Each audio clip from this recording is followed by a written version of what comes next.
Ladies and gentlemen, welcome to the Hyperconscious Podcast. Alan, what is hyperconscious? Once you understand why something is the way that it is, now you have the power to change it. Great conversations with great people and great questions are the keys to the kingdom of unlocking your consciousness.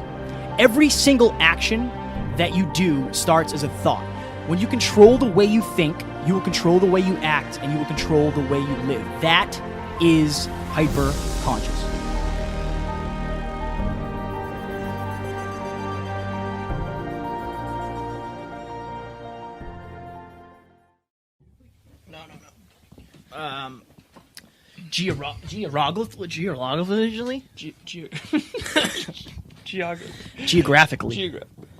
Geographically. This is cool. So I would say make sure that pretty face is showing. Yes, true. They're going to want to see that thing. They're going to want to see that thing, Alan. That face. You good? Ready?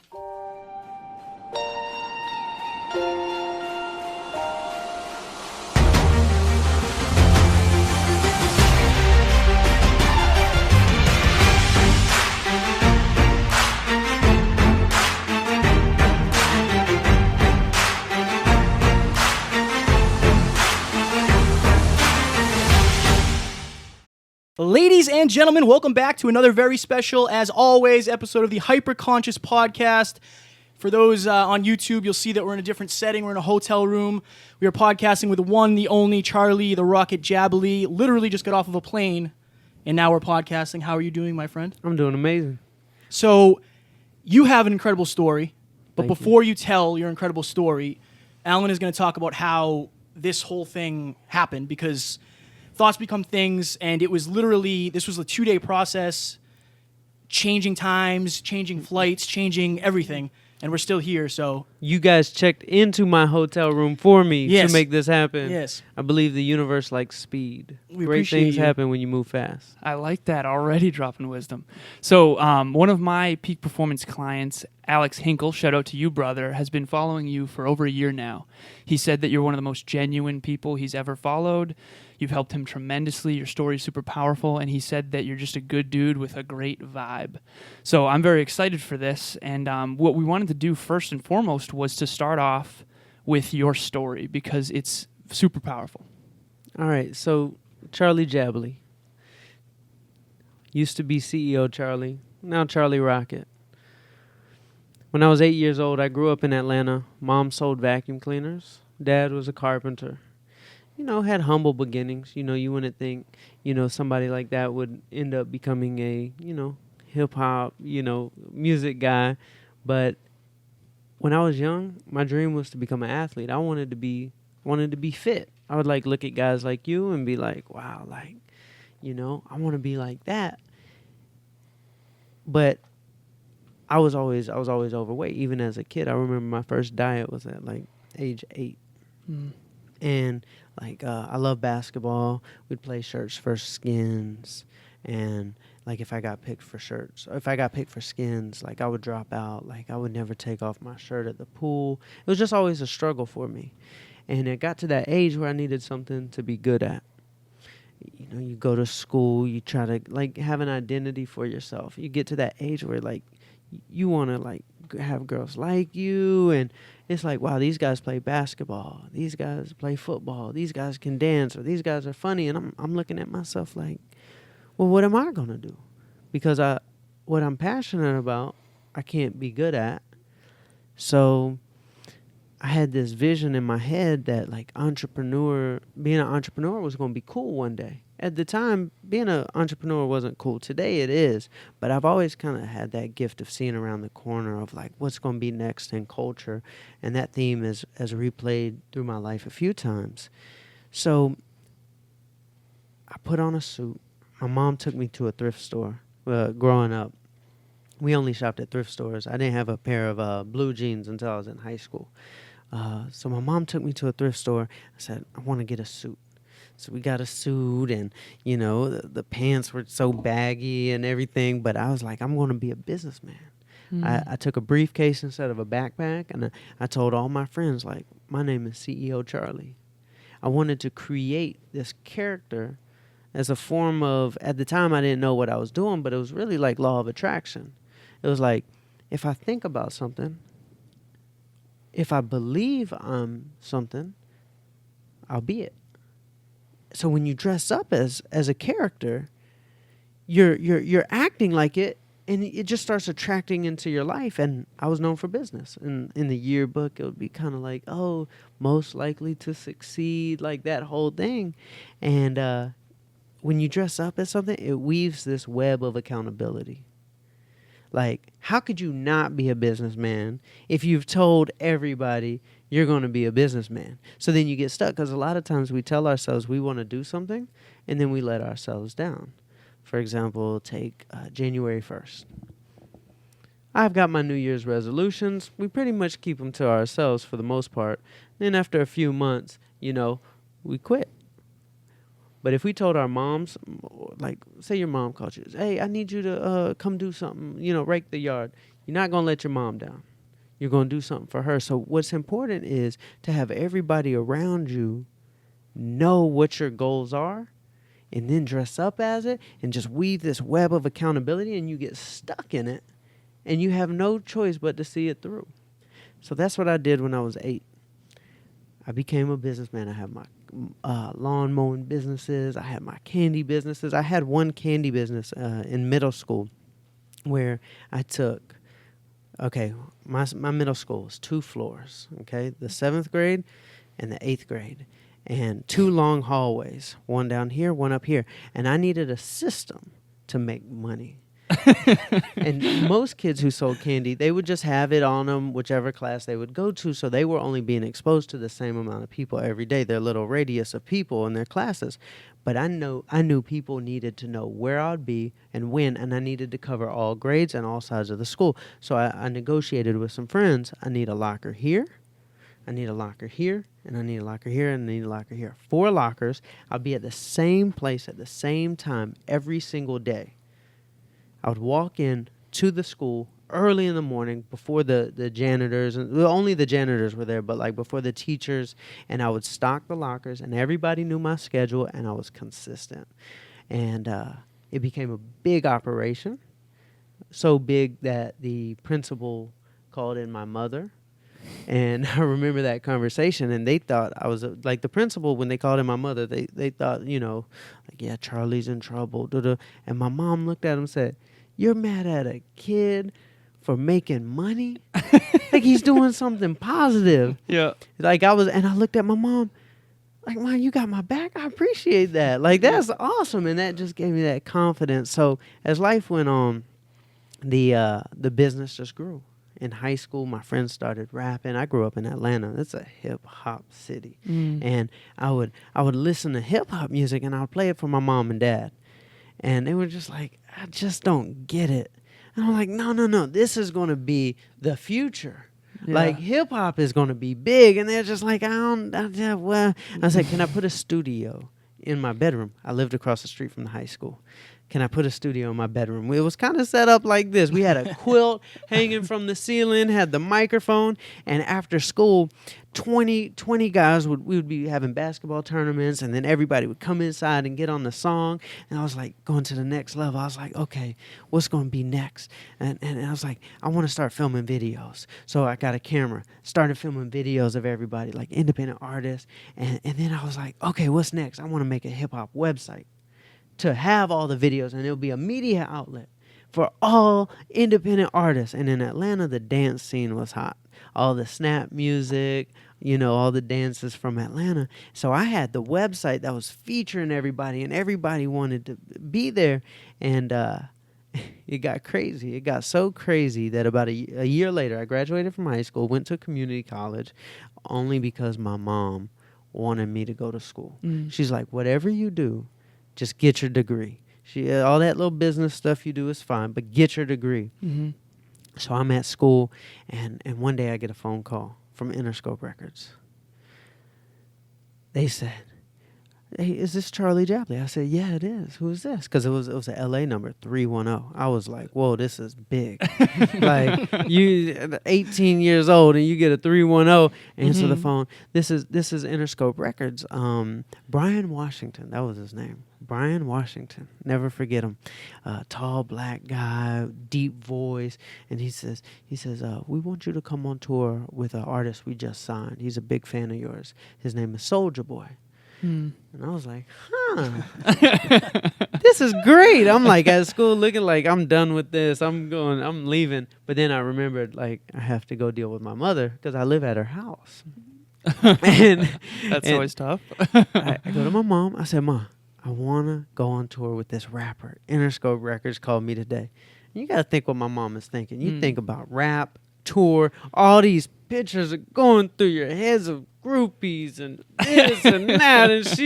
And I said, please, Mom, please just let me go. Like, I got to drop out of school, first and foremost, immediately and get on a plane. And I don't know when I'll be back, but I'll be back one day. Yeah. And just have faith. She gave me her blessings. And I was off to the races. And I was on top of the world. I saw my path was so clear. Here I am doing the videos for the #1 artist in the world, traveling all over the world, Boston, New York, everywhere, like the biggest cities. We're shutting down every city. And then one day I go to the airport. We're going to Jimmy Kimmel. Soulja Boy is about to perform on Jimmy Kimmel. We go to the airport and I realized something was wrong. They did not send me my itinerary. I knew we were leaving in the morning, but they did not send me my itinerary. And I'm blowing everybody's phone up. Where y'all at? Where y'all at? Where y'all at? Can I get the information? Like, I put my credit card into the machine to pull up the itinerary. Not there. I'm there for an hour. Calling, no answer. And then it just hit me. I was like, I'm fired. And they didn't even tell me. They were just leaving me high and dry. I was at that airport for 3 hours and just kind of realized, yeah, it's over. I had to go back to my mom and said, I think I'm fired. I don't know why, but nobody's answering the phones, and I know we were supposed to go to LA today. Didn't hear from anybody for a few weeks, and I just accepted it. And I went to my mom. I said, you know what? This is a blessing.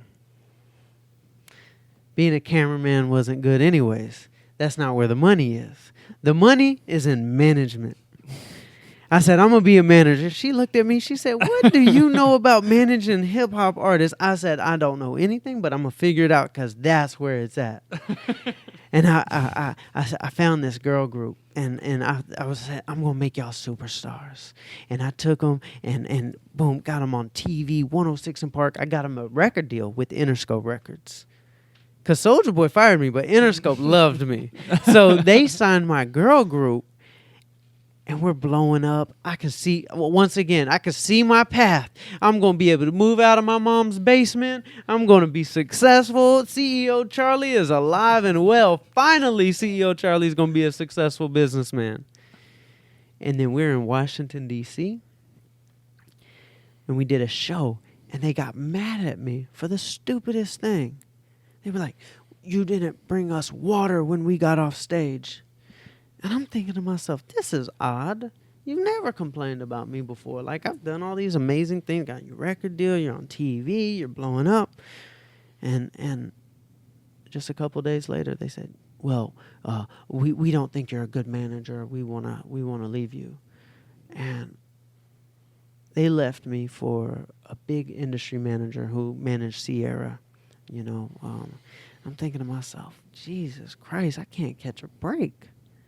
Like, I was almost there again, and I'm falling right back on my face. I went through this depression. I was in my bed for a couple days, just like, I just can't get out. Just like, how do I do this? Is everything going? Nobody's going to respect me. And I had this vision in my head. I said, I need to rebirth CEO Charlie. Like, put the suit back on, get the briefcase, and don't tell anybody your age because they're not respecting you because you're 19 years old. So I wanted to act older. I put the suit on, and I found this guy group on the east side of Atlanta named Travis Porter. And I said, they were living in their mom's house. I was living in my mom's house. And I said, just be loyal, and I'm going to make you a star. And it's almost like a movie. I'm going to make you a star. Yeah. And they were loyal. And I wanted it so bad. Like, I was no longer caught up in the hype of music, and I was just focused. Like, I said, no distractions, no girls, no distractions, no nothing. The most important thing is my success, and I got rid of everything and just focused on how bad I wanted this. And I wanted it so bad that I would pass out CDs at 4 o'clock every morning outside of every club. I would drive from every radio station from Jackson, Mississippi to Washington, D.C. And I was CEO Charlie again, and I was achieving this success. And we took 3 records, top 20 in the nation, without a record deal. And we had the biggest bidding war going. And that made us hot enough to discover a new artist named 2 Chainz. And that's when my career went to the next level, and it was safe to say that I had finally achieved my success, and I had everything anybody could ever imagine. I had the houses, the cars, the business, the lifestyle. But I was sick. I was so sick. I was caught up in a trap. Now, if you noticed earlier in this conversation, I said I buried my dream to be a businessman. And when we have a dream, it's not something we really think of. It's something that's installed in us when we're born. This is before society tells us what's realistic. This is before people tell us about 401ks and houses. No, we're just installed with a dream. It's almost like when you buy a Windows computer. It just comes with solitaire.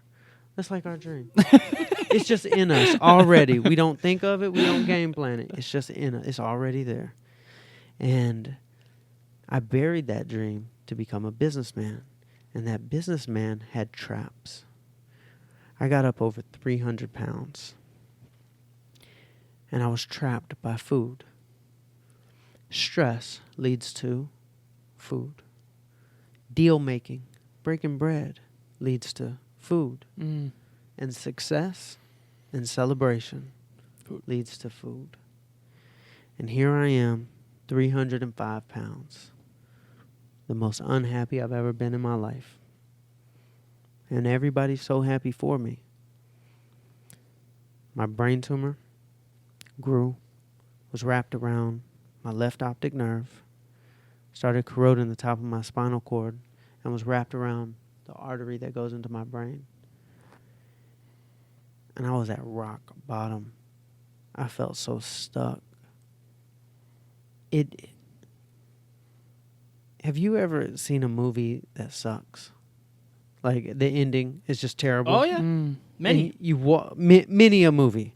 And like the Avengers, the one where everybody died, I walked out of it and I was like, that's the worst movie I've ever seen. So there's another one they're going to be, I think that's the beginning of a trilogy. Spoiler alert. That ending was terrible, yes. Everybody dies? Yeah, well, half of them at least, yeah. There's one thing we all have in common as humans. We all want a happy ending. And I was sitting there on a beach, diagnosed with a brain tumor, 300 pounds, stuck, trapped, addicted to food. And food is a terrible thing to be addicted to. Terrible, because you need it to live. Most things that people are addicted to, you don't need to live. Let's say I mean, all addictions are serious, and nothing should be downplayed by somebody's addiction.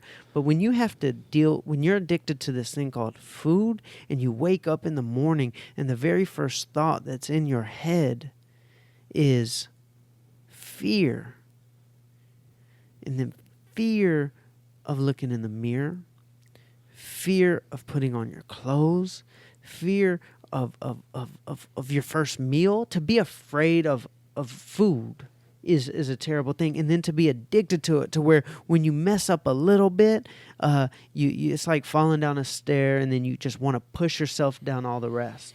And that's what like binge eating is. And you mess up a little, so then, let me just go ahead and binge eat, make myself so sick that I'll never want to do it again. And it just creates this cycle of dieting, and dieting is a lot like breathing. Like if I were to tell you to breathe less in the next 3 minutes, you'd be able to do it. But then what would happen? I'd go back to You'd catch up. Yeah. That's what dieting was in my life. Oh. I would eat less, and then I'd catch up. So Yo-yo dieting. 100%.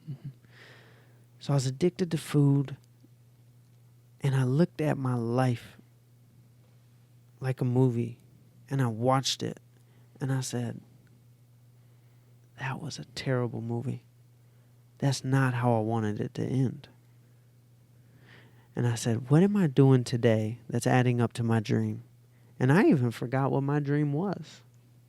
Like, when we bury it for the reasons of society and making money, and I said, my dream was just to be an athlete.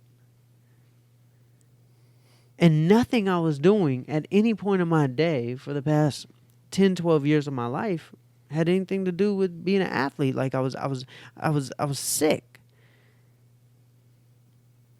And that's when a voice came and said, go on a journey. Get rid of everything. I got rid of everything. I changed everything I was consuming in my life, from friends, my city, my food. I got rid of social media. I got rid of television. I got rid of meat. I got rid of dairy. I got rid of oil. I got rid of salt. I basically got rid of anything that wasn't just regenerative. I wanted to just be around life. And if there's somebody sucking life out of me, I can't be around them. If there's entertainment that's sucking the life out of me, I got to get away from it. I need that regeneration. I want that high frequency. I want that positive energy that will fuel me, because energy is transferable. I moved to California, became a vegan, and I said, I want to reinvent my life. I walked away from my business, which was very tough, $15 million a year business. And I remember when I went to 2 Chainz to tell him, I'm going to retire. He said, well, what are you going to do? I said, well, I'm going to be an athlete. And here's a 29-year-old, extremely overweight man. He thought I was losing my mind. My business partners, at some point, like, they thought I was crazy. I said, no, I'm going to be an athlete. Like, how you going to make money? I said, I'm going to figure that part out, but I have to do this athlete thing. Like, this is my dream. I took that year. I lost 130 pounds. I did an Ironman in New Zealand. And I remember when I told people I'm going to do an Ironman, I was sitting with some old guys. And I said, I'm going to do an Ironman. I'm going to lose all this weight. They said, Charlie, sorry to break it to you, but you should set more realistic goals, because you're only going to disappoint yourself.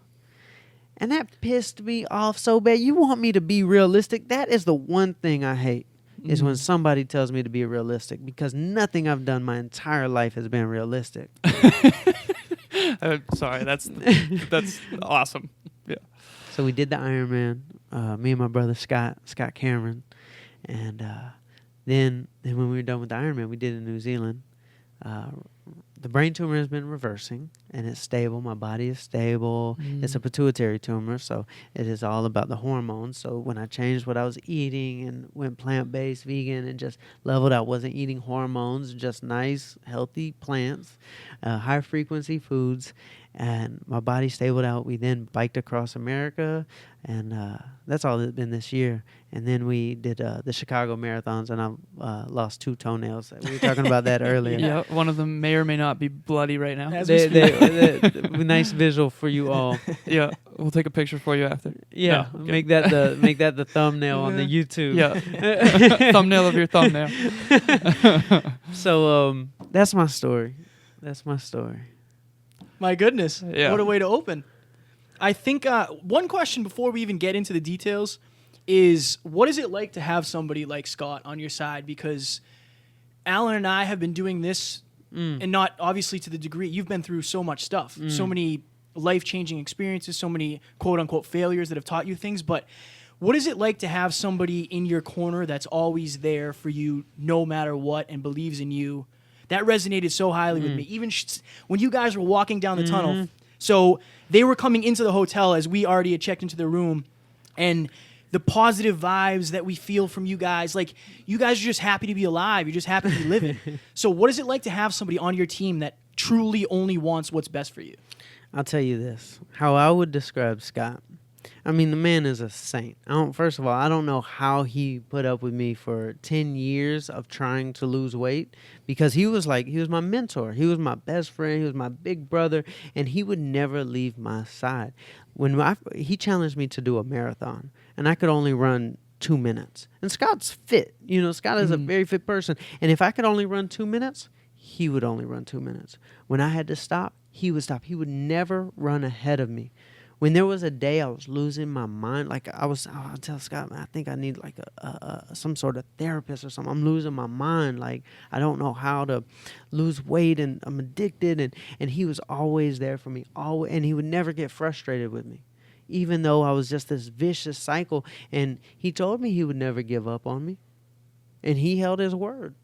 And I said, Scott, I'm never going to give up on you either. You help me get to my goal, I'm going to help you with whatever you need in life. And here we are today. I've left my business. He left his business. And we're just on this journey to transform lives together. That's so powerful. I resonate so strongly with your story because I see so many people. I have several, self-made millionaire mentors who are very wise and who are I'm fortunate enough to be guided by. But many of them who focused on wealth creation from such a young age ended up wealthy, but at the expense of their health. Kevin and I both, were making $100,000 by a very young age, which we had what society would deem as successful. And I kind of described this to you in the preamble a little bit because I wanted you to know how deeply I relate to the fact that you were addicted to food, the fact that you took your health for granted. So you were 304 pounds at one point, addicted to food. I was 162 pounds, 6'2", skinny, fat alcoholic. I had a nice car, beautiful girlfriend, tons of friends. I partied all the time. I had more than enough money. I was working for a corporation called Cognex, selling industrial automation equipment in an industry that is just blowing up. And everyone thought I was happy on the outside, and they, like you said, they were happy for me. But on the inside, I was just not living up to my potential. I was not achieving my dream, and I just want you to know how much I resonate with everything you just said, because I also always wanted to be an athlete. I'll never forget, I was in Mrs. Puckett's class. I think I was 16 years old, and we were in government class. Mrs. And I remember Puckett. Mrs. Puckett, yeah, shout out to Mrs. Puckett. And I said, I want to be a Abercrombie model. And everyone in the whole class laughed at me. And she pulled me aside after class and said, Alan, you absolutely can do that. And I buried that shit for the longest time. And this year, for the first time, got paid to be a model. Ah, my man. Yeah, that's and right. So I achieved my dream. And I think you and I, we chased what we thought we were supposed to do for so fucking long, pardon my French. And then I had a life or death experience, 2 of them in 6 months, and I'll be quick about this because this is about you. I had a car accident up in New Hampshire, my cousin. I won't dive too deep into that. And then I also got jumped by a schizophrenic not 4 months later. That's scary. And both of those incidents it stirred the pot. I always use the analogy of the snow globe. It shook the snow globe up. Everything I thought I knew was gone. And I had to look at my life, like you said, like a movie. I remember I was in an armchair drinking a whiskey, typical. And I was like thinking, like, what if that was it? Like, my father passed away in a car accident at 28 when I was 2 years old. And, like, I just got in a car crash, and, like, that could have fucking been it. And I haven't How long ago was that for you? When I was 26. So that 26. was 4.5 years ago now. Wow. I probably 4 years because I think I was at the tail end of 26. But after that, man, I was done living the life I was supposed to live based on society's idea of what is rewarding. And I told you that I read a book called The Top 5 Regrets of the Dying by Bronnie Ware. It's a dream of ours to someday interview her on the podcast. But the number one regret and she basically worked in hospice with people that were terminally ill. The number one regret was I wish I had lived a life true to myself and not what others expected of me. I have a flashcard in my pocket with the top 5 regrets of the dying on them because I refuse to go down that path again. And I just want to say I resonate so strongly with your story. And for anyone out there who's a listener who feels like they're unhappy, but maybe not unhappy enough to do anything about it, you and I were given that push. Yeah. Push yourself. You know? A lot of love going on in here. That's right. I love that. And everybody listening, it's never as bad. Like the jump is never as bad as what our minds are. So our hearts know truth. Like it has intelligence, just like our brains do. The difference between our hearts and our brains are that our brains can play tricks on us, our hearts can't. Our brains can think about all these things that can go wrong, but there's a reason why instinctively, now as humans, we have instincts. We instinctively have never said the following statement: follow your mind. Why? Interesting. We've instinctively, that just sounds weird. Follow your mind. We say follow your heart for a reason. It's because it knows and it won't play tricks on us. And if we can start the conversations with our hearts, it knows exactly where it's going to take us, where our minds are going to think of all the things that can go wrong. But when you made your jump and you made your jump and I made my jump, I mean, we ended up happy, right? I mean, we're 3 for 3. We're like, and fulfilled. Well, Happy and Scott's fulfilled. right over there, 4 for 4. Yeah. It. What's up, Scott? What's up, What's up, Scotty? So the percentages of people who follow their heart and who become happy are so high. So we've got to shut down that little trickster in our mind and start the conversations and give our hearts more of a voice. Let's give our hearts more credit. There's a short film that I believe Disney did called Inner Workings. Now, it's really frustrating to find it because you have to pay for it on YouTube. It's 4 minutes, but I saw it before Moana, the movie. I went to go see Moana with my other best friend Tasia, and they played this short film called Inner Workings. It was an animated short film, and it is the most genius thing I've ever seen in my life. And it was about a man who works at a job, and his brain would always shut down everything his heart did, and then he saw his death in his mind. And this is for kids, but it spoke to me more than anything. And his mind got so tired of losing. It always thought it was going to be right. That's why it made the decisions. But then it got so tired of losing that it reached a rope down to its heart, who had given up because he had been losing the battle on what he wanted to do for so long. He had given up. And then one day the brain woke up, dropped a rope down to the heart, and the heart looked up at the brain and like, really? Like, you want me to take control? And he became happy, and he went back to his office and saved everybody else and made them happy too. It's absolutely incredible. It gives me chills talking about it. Inner Workings. I watch it all the time. I purchased it just so I could show it to all my friends over and over and over. But it's like $1.99 on YouTube. But it's incredible. My goodness. We were talking the other day, and this was something that we said earlier. Once you have this kind of mindset, it's really hard to go back. You can't. You could, but it would drive you crazy to know that you have so much more in you. When you lie down, when your head hits the pillow at night, your thoughts will never change unless you change them. You've slept in different beds. You've slept in, I'm sure, big houses. You've driven in nice cars. You've been around super successful people. You had all sorts of money, but nothing changed up here, right? And you were still unhappy. 100%. Alan and I tell people all the time, it's not money. Money doesn't make you happy. It doesn't make you fulfilled. We had it. You had it. You had it all. You had it all. So the thoughts in your head that you don't like thinking are the thoughts that you have to change. And if you feel like you should be doing something else, you're always going to feel that way until you do it. Until you at least try it. You got to try it. That's why we're super passionate about that, because I know we were talking about it in the preamble. A lot of people want to do something else. How many people would have given up $15 million a year to go run? because that's what they felt in their heart. Like, that is a super hard thing to do. Oh yeah, that's gives me the Now- chills just hearing it like that. Now, I do want to say this. On the topic of money,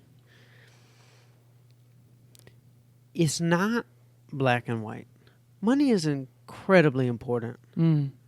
It is so important because it's really hard for somebody to listen if they don't have a penny and don't know how their lights are being turned on, to hear people say, money doesn't buy happiness. And there's truth, but it's not 0 and it's not 100. Money is so important for our happiness, because if there's somebody who cannot pay the bills or cannot send their daughter to school with clothes and she's getting made, money is so important. So we do need money. But I learned something this week, and I never heard anybody say it before, and I'm probably going to butcher the quote, but he said, it's very important to spell team with an I or something like that. And I was like, what does that mean? And he was like, well, it's not literal. It's your business is not for your customer. He said your business is for you, because you're supposed to build it around you, not build your life around, your business. Your business is supposed to be built around your life. It's like what y'all are doing. Y'all are going to build a business built around your life that makes you happy. So there's a lot of I going on in how y'all are designing your life. But we got to design. We design our living rooms. We have fashion designers. We got interior designers. Life design is important, and it's supposed to be designed around what we like. So to be able to paint a picture in our heads of, okay, how could I take everything we've learned of money doesn't always buy happiness, working for somebody else is tough, but I do have to have money in order to achieve things I want to do and live a certain, comfort level and be a provider. So to take yourself, be a little selfish. Take yourself and build things around you that are built around your purpose, and also to make money. That's that formula that we've got to achieve. I'm working on it now. Like I left my business to chase my dream, and I'm having to build a business that is built around me. And there's things now I know that, okay, I won't compromise, but I do have to make money. I do, because I can't, I think all of us want to help people, but you can't help people if you're not able to help yourself. So I'm sure we're all in the same place of, we're chasing our dreams. We're trying to figure out how to make money doing it. And then we can report back to everybody and say, hey, this is what we learned, There are times of struggle, like in my business. Like, my business has times where we got to figure out how to pay the bills, because what I'm doing is unconventional. I took that jump, but it's not near as bad as I thought it would be. I'm not on the streets, things are happening. I was able to get a Nike deal. Things are happening that I wasn't ever expecting. But I just wanted to have that conversation that money is important, and we do have to be a little bit selfish. It's just the things a lot of people don't want to say, but it is true. The key is money is important. I think that cash flow and money is like the lifeblood of your mission. We did a episode on happiness versus fulfillment, and I think that a lot of people have what I refer to. One of my fitness coaches, my main fitness coach, shout out to you, Nate, he said this, a lot of people have shiny object syndrome. I always say there's a lot of things that will catch our eye, but very few that will catch our heart. Now, to refer back to what you said about the heart, and I love that I'm definitely going to be watching that short film, the animated one. One of my favorite authors, his name is Wayne Dyer. I don't know if you've heard of him. I have. He gave a speech one time, and he basically, to his whole audience, he said, I want everyone to point to themselves. And everyone did. And then he said, there's not one person in here doing this. And for those of you on the mics, that's good. I love that. For those of you on the mics, that's good. On the Wayne mics. went off. Yeah, who aren't on camera, There you go. I was basically pointing to my head instead of my heart. No one points to their head. Wow. Nobody points to their head, and to bring the science into this, your subconscious mind beats your heart 100,000 times per day without having to think about it. What Charlie was articulating there is the story we tell ourselves in our head. It's the ego, it's the story you tell yourself, it's your thoughts. As soon as you can start to follow something greater, follow your heart, that's the deepest part of you. There's a question that I ask every guest, and I think now is the best way to segue into that. I wear this chain around my neck. It is the North Star. Okay. It is the brightest star in the sky. Mm-hmm. It's unwavering, it's constant, it never changes, and it's a guide. Mm. I believe we grow and evolve and adapt and change for sure.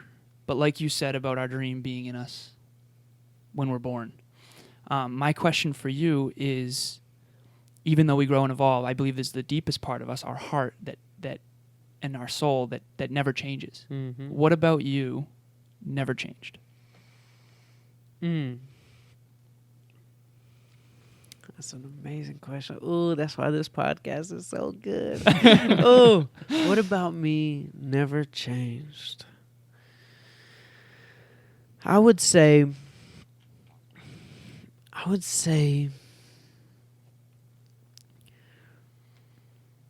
my passion for a journey. I'm never one of the things I go back and forth with, and I'm no expert on this because I don't have the answer, and I fight with myself all the time. And I'm never satisfied. I'm always on to a new journey, and I'll accomplish something, and I'll immediately say, "All right, next." Like I won't even really take time to enjoy the moment. We get done with an Ironman. Scott, bike across America. We cross the finish line. Next, okay, we're about to try to qualify for the Boston Marathon. Always on to the next thing. I did it in business. I did it in sports. And I wondered, I said to myself, if I am ever truly happy and fulfilled, will I stop? And I get scared of that. Will I stop trying to be great? Or did God design me this way to get a lot done in this lifetime and to make a change? Maybe it's not just about me being happy by myself, because I'm relatively happy. I'm happy and I'm depressed, and then I want to achieve things, and I get bored, and then I'm sad, and then I'm happy. I'm all over the place. You follow my Instagram, there's a lot of emotions. There's a lot of honesty that goes into You're it. transparent as hell. Yeah. Thank you. And I'm never just happy.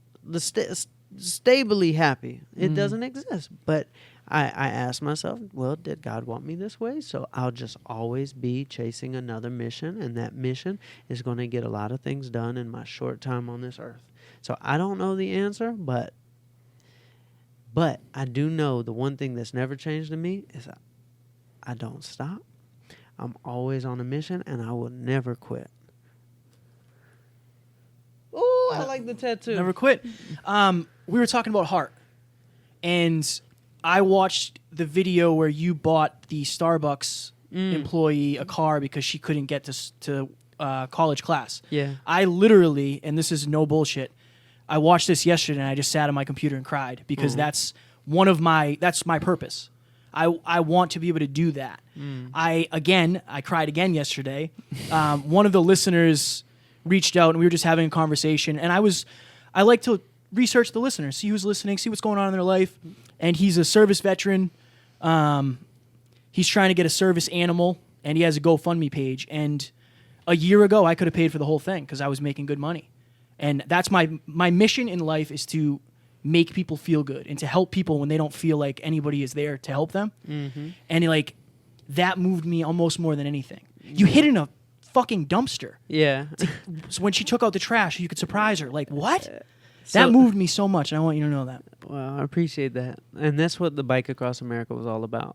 A lot of people bike across America, but we wanted to actually impact some lives as we did it. And when we pulled into Phoenix, there was a teacher's aide who just was diagnosed with cancer, breast cancer, and she hadn't missed a day of school, going through chemo and everything. She loved the kids that much, but she didn't know how she was going to pay her mortgage or anything like that. So we got somebody, Eamon, he's the owner of a company named Vero. He paid off her mortgage, bought her car, paid off our medical bills. And when we got to Houston, we heard about this girl named Siona. And she worked at Starbucks. And they told us, come in, film, surprise her, whatever y'all want to do. So we go to the dealership that morning to buy the car out of our own pocket. Mm. And then we got a phone call. Like, I'm signing the paper. Like, I'm literally signing the paper for the car. And I get a phone call. Hello? He said, Charlie, we got bad news. I'm like, why? What? They said, you can't film in Starbucks. The manager was wrong when he said we could. And I'm like, oh my goodness, well, how are we going to surprise her? Like, I'm like on Instagram, well, if you were to surprise somebody at Starbucks, how would you do it? Like, and not in Starbucks. People were like, the drive-through maybe. And then my videographer called his roommate and said, what do you think? And he said, the dumpster. And then we asked Starbucks. We said, well, since we can't film in Starbucks, can we film in the parking lot? They say, we can't stop you from filming in a parking lot. Yeah. And I said, okay, I just need you to do one favor for me. Just have her take out the trash. That's all we need. Just take out the trash. He said, I'll have her take out the trash. Hid in the dumpster. It was hot. It was the middle of summer, 120 degrees in a dumpster. I had like a little mister and a little fan, and we got these walkie-talkies, and we had all these hidden camera GoPros set up, and her teachers and her friends were hiding behind trees, and the news crews were hiding behind trees. Like, there were like 5 news crews out there, all hiding. Everybody's hiding. So Siona walks out of the back of the Starbucks, goes to the dumpster, and I pop out. The dumpster hits me in the head. I got these balloons and says, Siona, and she's terrified. It's almost like a clown jumps out and scares you. She was absolutely terrified. But then I tried to figure out how to get out of the dumpster. I was like stuck in the dumpster, so I'm trying to get out of the dumpster. I like fall out. I run up to her, and she's just crying. The car comes out. The news cameras come out. Her teachers and friends, she's looking around, and she's like in awe. And I said, Siona, like, we bought you a car so that you can get to work, because she's going to college. And she has just the most incredible story, because she was her family is from Ethiopia. She was put up for adoption here in America. The family abused her. She got out of this situation through the police, like got her out of the situation, lived by herself, supported herself, paying for her own college, but she wouldn't have a way to get to work so she could continue paying for college. So we surprised her. My goodness. It's an amazing story. Yeah. What does that mean to you to be able to do that? To like, because I read one thing that you posted. It was like, I used to have this vision of what being a millionaire was like, and now your mission is to change 1 million lives. That's right. So when you're able to do that, like how fulfilling does that feel? Like, what does that feel like for you? You have to be super proud of yourself in that moment, right? It does feel good. It feels really, really good. When I was in hip hop, we would do the same thing. We had these ugly Christmas sweaters called Dabbing Santa. It was an idea I came up with for my artist 2 Chainz. And it was around Christmas time, and I was getting him into merchandising. Mm-hmm. And I said, 2 Chainz, you're going to be the biggest in all e-commerce. I'm going to make you, we're going to make a lot of money. And he said, all right, I trust you, Charlie. And I said, I'm going to go out to California. I'm going to find a manufacturer, and we're going to sell some shirts. So we worked up 40 designs, launched the website, launched a release party for it. And we sold about 8 shirts the first day. And 2 Chainz has millions of followers. Yeah. And he got so mad at me because I was spending a lot of money. As a manager, I'm like, I need a budget. We're launching this new business. And we only sold 8 shirts. Mm. And he was frustrated with me. And I said, don't worry, I'm going to figure it out. So then I would launch more designs, and I would launch more designs. And it was just doing terrible. And one day, I woke up, and I had an idea. Dabbing Santa ugly Christmas sweater. Like Santa doing the dab dance on an ugly Christmas sweater, not saying 2 Chainz anywhere on it. I thought of the design at 8 o'clock in the morning, and I just knew it was going to be a hit. First of all, I'm a delusional optimist. I think everything's going to be a hit. But this one I really, really knew is going to be a hit.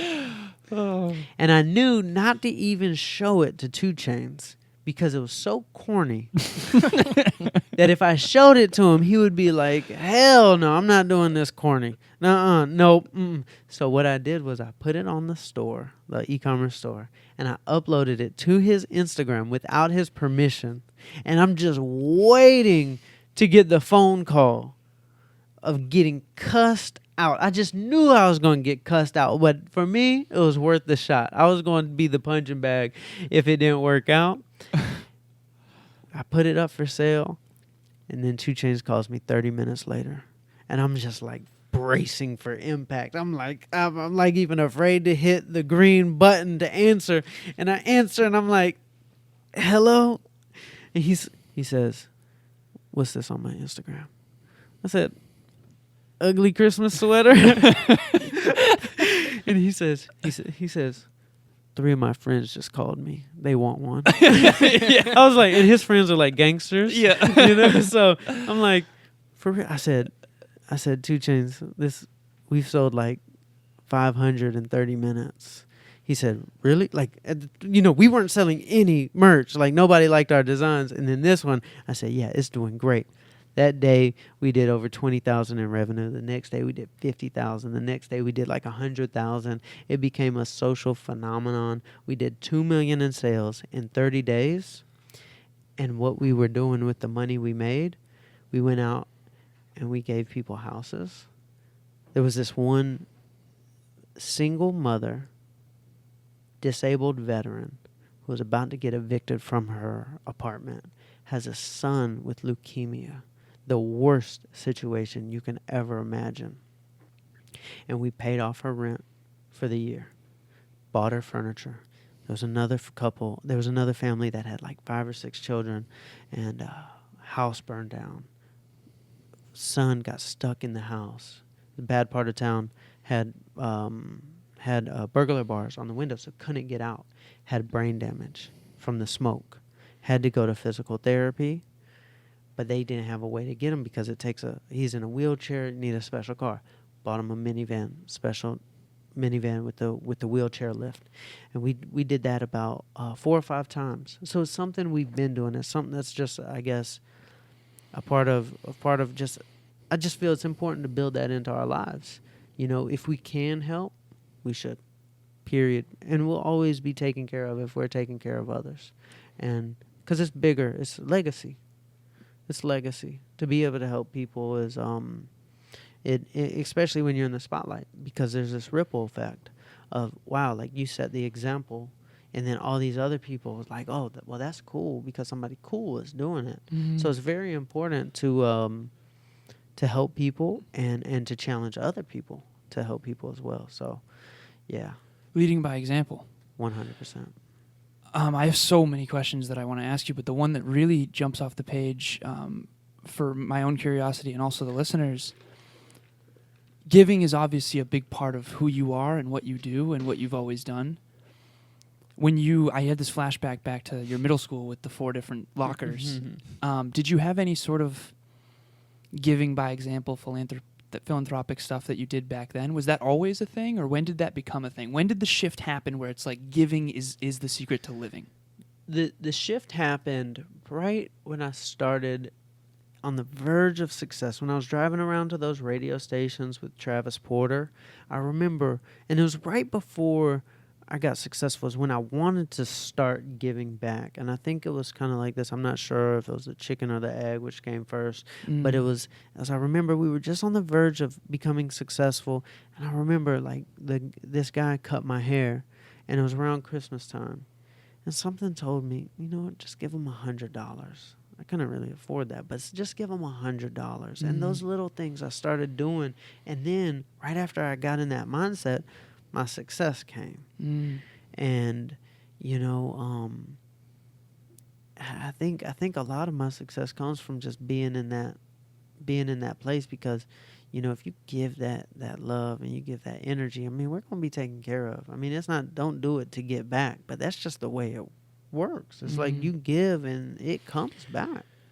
To bring the science into this too, I want people to realize that you're the fear center of your brain, the amygdala, the basal ganglia, the part of you that is afraid to be broke.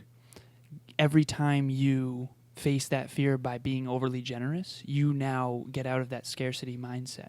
Life supports that which supports life. The other thing that I want to mention, I know, Kevin, you're interested to ask a question.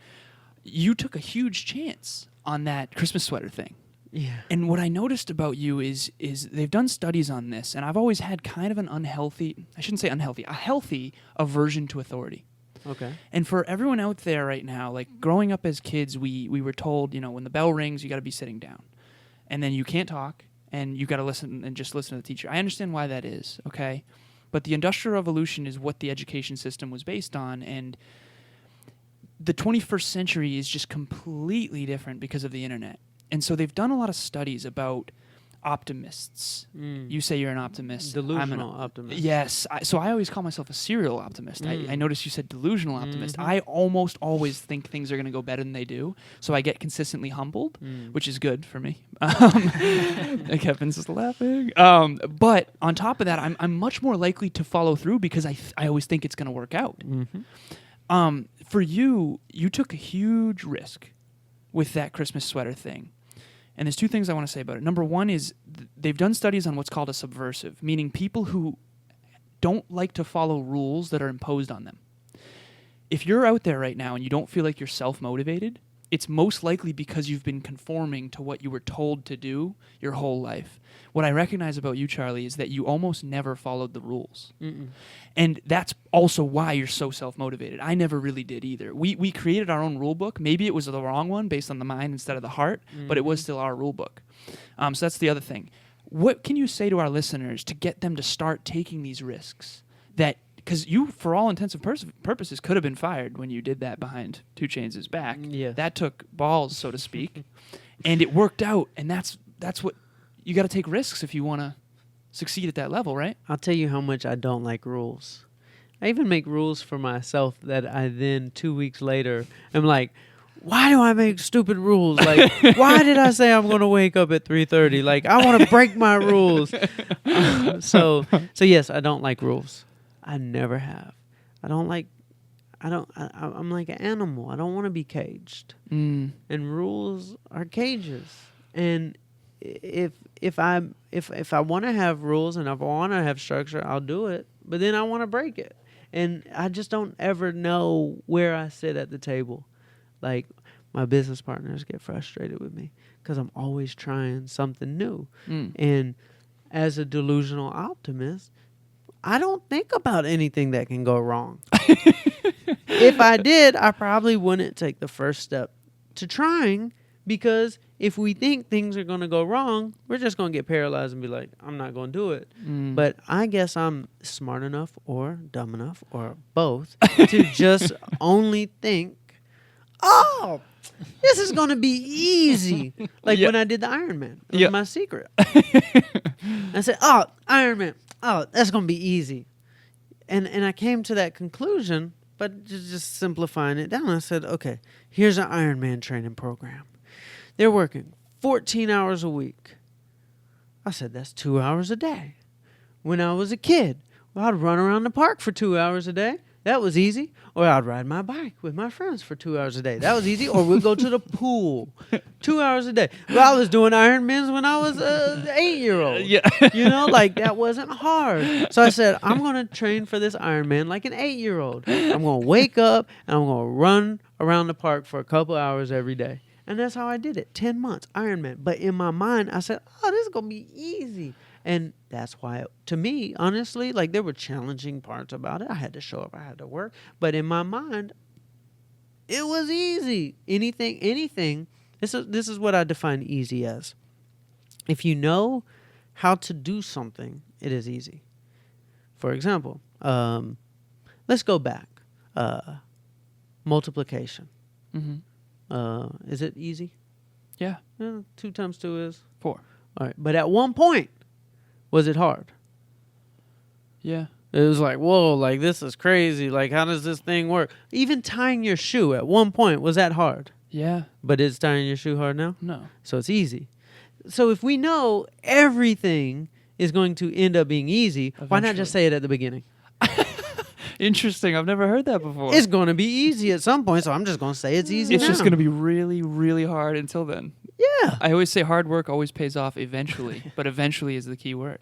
Was the Ironman as easy as you thought? 100%. Really? 100. I mean, there were challenging parts of it. I was like second to last place. They said you're about to be disqualified if you don't speed up. I've got like 6 hours left in the bike ride. They say like if I like to slow my pace down one bit, like I'm going to get disqualified. So there were challenging parts. But when me and Scott got done, we were like, that wasn't that hard. Like we just did 16 hours and 41 minutes of exercise straight, but that wasn't that hard.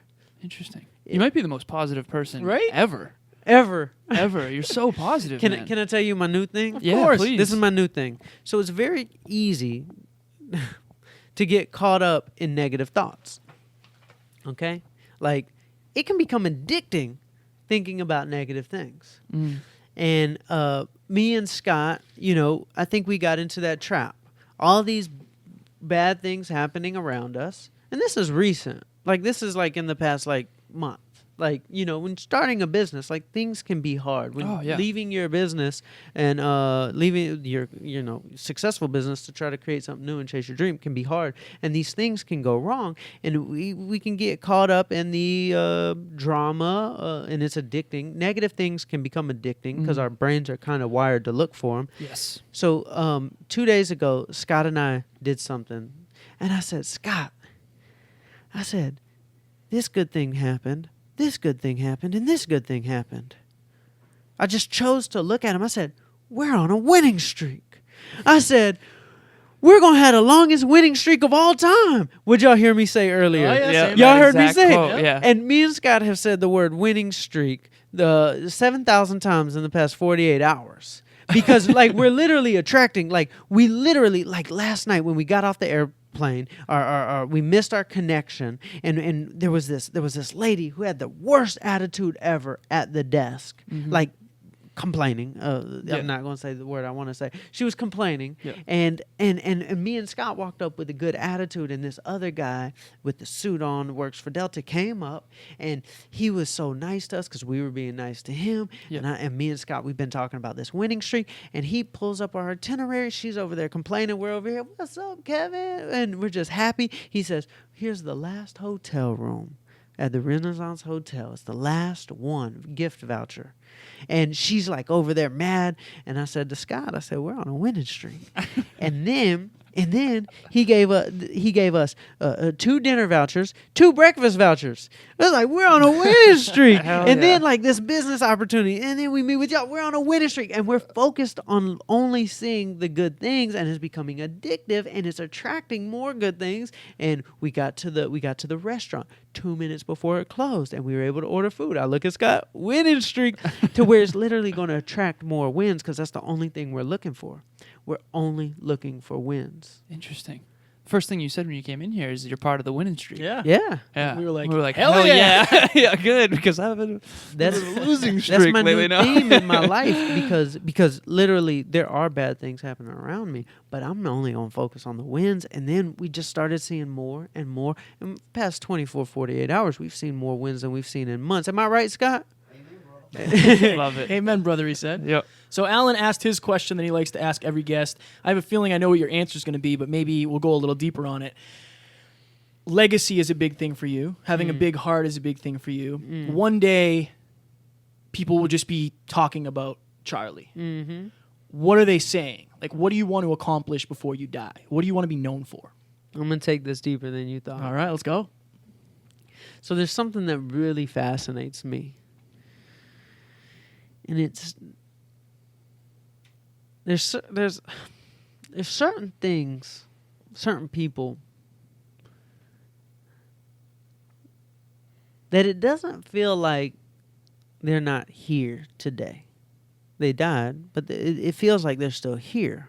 And that fascinates me, and a lot of it is based around a way of life, or another word is like an ism. Let's take, for example, maybe the most influential person in the history of the world, Jesus Christ. At the time it wasn't very popular, had about 12 followers total, carpenter. It just wasn't, popular. But he did 3 years worth of work, and still today, you know, he lives on. That fascinates me. Or like a Marcus Aurelius, you know, like still to this day. I mean, that was 2,000 years ago, and we're still talking about him today. And it doesn't feel like Martin Luther King's gone. I'll just be honest. Like, it's like Martin Luther King. Like, it's almost like he's alive because his ism that he created, he had this way of life that he envisioned, and he wanted to see people live that way of life. Isms are interesting to me. It doesn't have to be a religion. I mean, veganism is vegan, so it's like it's a way of life that now there's all these preachers going around preaching it. You know, like, I'm a preacher of veganism. I think people should go vegan. It worked for me. These are the rules. I think you should do it too. Like, you know, Martin Luther King. I think there shouldn't be any racism. You know, I think, you know, people should live by these sets of rules. And it lives on. He died, but he's not dead. I don't want to be one of the people who just make noise while they're alive to get attention. And when they die, it's over because it relied on them. There's got to be something bigger. There's got to be that ism, that way of life that helps people and guides people with its set of rules to become a better person. Taking the things I've learned in my life, teaching people them, dedicate my life to teaching that so that when I'm gone, I mean, like, let's take Stoicism. That's an ism. People are still studying it, still living it. I mean, it's a way of life that teaches us to be stronger or better in tough times, things of that sort. That's what fascinates me. I want to help people, not just when I'm here. I would love 2,000 years from now. Whatever it is, I want to find out.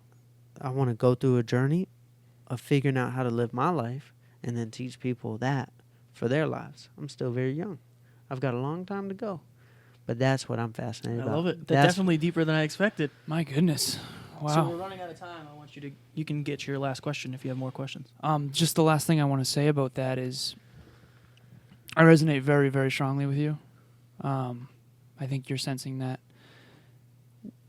Having a father who passed away when I was 2, I only have one memory. But everyone said that he was a salesman, and everyone said he's the most outgoing guy, just unbelievably enthusiastic. So you have enthusiasm, not an ism, it's an asm, but similar concept, right?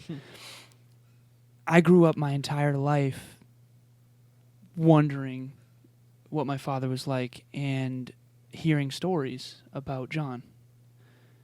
And I think from a very young age, I grew up around a lot of pain, a lot of loss, a lot of adversity, but I think that the gift in all of that is that I could see in a very real, tangible, measurable way how much someone can affect the people in their lives. 450 people came to his funeral. Wow. And the amount that someone could do in 28 years to affect the lives of so many people. My Aunt Joanne, she was his sister. She coaches me every other Monday. And she still talks about him all the time. He is still, to this day, her greatest inspiration. And she's a philanthropist. She's incredible. So I think, you keep saying that energy, right? Energy cannot be created nor destroyed, only transferred or transformed. That's actual physics. So I think that the answer you just gave to Kevin's question is unbelievable. I think it's very clear that you're doing that, and I know that I and Kevin and all the listeners will be different forever. Oh, absolutely. For having met you, brother. This probably is my favorite one we've done thus far, just because since I saw you, you can just feel it. Yeah. You can feel energy. You can feel the positivity. There hasn't been a moment where you've been negative. I know. Like, this is who you are. And I know you have down days, we all do. But like you said, you're focusing on the stuff that matters, the stuff that's positive, the wins, the momentum. You are doing that, for sure. You're doing what you said. Yeah. Thank you. Anything you want to plug? Obviously, you have the best handle on Instagram ever of all time. So at Charlie is easy enough to find. But the website, any speaking tours, books, anything you want to plug, hammer away. So I just finished writing a book called The Life and Death of CEO Charlie. I'm going to be launching a pre-sale for it. I met with a publisher, and they told me that I wasn't a big enough celebrity to get a publishing deal. And I don't like when the big machines tell me I can't do something. Like, they're like, yeah, okay. Like, I'm like, Subversive. I feel like David and Goliath. Yeah. It's like, okay, big publishing company, big book agent at one of the big agencies. Yeah. She shot me an email and she's like, yeah, it's a great story, but you need more, following, and we just, I'm just like, I sent it to my team, and I was just like, you know what, we're going to do this ourselves. We're going to do this ourselves. We are going to inspire so many people. And this book is going to go New York Times bestseller off of pre-sales. That's my vision. We're going to pre-sale this book. We're going to put up a link for the pre-sales. And we're going to, so everybody, if y'all can follow me on Instagram at Charlie, be looking out for it. I was like, you know what? Screw the machine. We've got the power to create ourselves. And we can inspire, and what people need is inspiration. And it's an underdog story, the life and death of CEO Charlie. Y'all have had a sample of it, and I'm really passionate about going out and touching people. Like, I want to be in front of 10,000 people a week. I want to be at corporations. Like, I want to be inspiring the employees to dream bigger. Like, I want to be at health conferences, like sharing what I've learned and the simple things, like train like an 8-year-old, and eating living foods. If I'm dying, and you are what you eat is what I'm eating, dead or alive. Like, these, just like, I want to go speak. So I want to challenge, if anybody's listening, please request at your company, at anywhere, like, request Charlie to be one of the speakers. So I just want to challenge everybody, we don't have to be, the biggest in the world to make an impact, but if we all come together, all the people that are like-minded, if we come together, because the bad guys, they sure do know how to link up. The good guys got to learn how to link up too. Oh, amen. So that's what I want to do. Hell yeah. Well, we're super glad we were able to link up with you. This has been next level. This has been amazing. I do have one more question. Oh, tiny, super fast. Can I get a signed copy of your book? Of course. I second that. Love it. Of course. Love it. I that. try to ask all the guests. We have a lot of authors on the show, and I can't wait to read it, man. This is going to be awesome. Thank you. Ladies and gents, we hope you took away as much as we did being in this room. Charlie, your story is next level. Scott, thank you so much for Scotty Moon Boots. setting this all up. Thank you, Scott. And we are signing off. We will talk to you later. Talk to you soon. Bye. Ladies and gentlemen, thank you so very much for listening to another episode of the Hyper Conscious Podcast. Going hyper-conscious will absolutely change your life, because if you understand why something is the way it is, now you have the power to change it. If you going hyper-conscious with us has changed your life in any way, please share this episode with one of your friends, because the more people that go hyper-conscious, the better this world's going to be for everybody. And if you would kindly leave us a 5-star review on iTunes, that would help us make more people hyper-conscious, and we would be greatly appreciative. Thank you. Bye.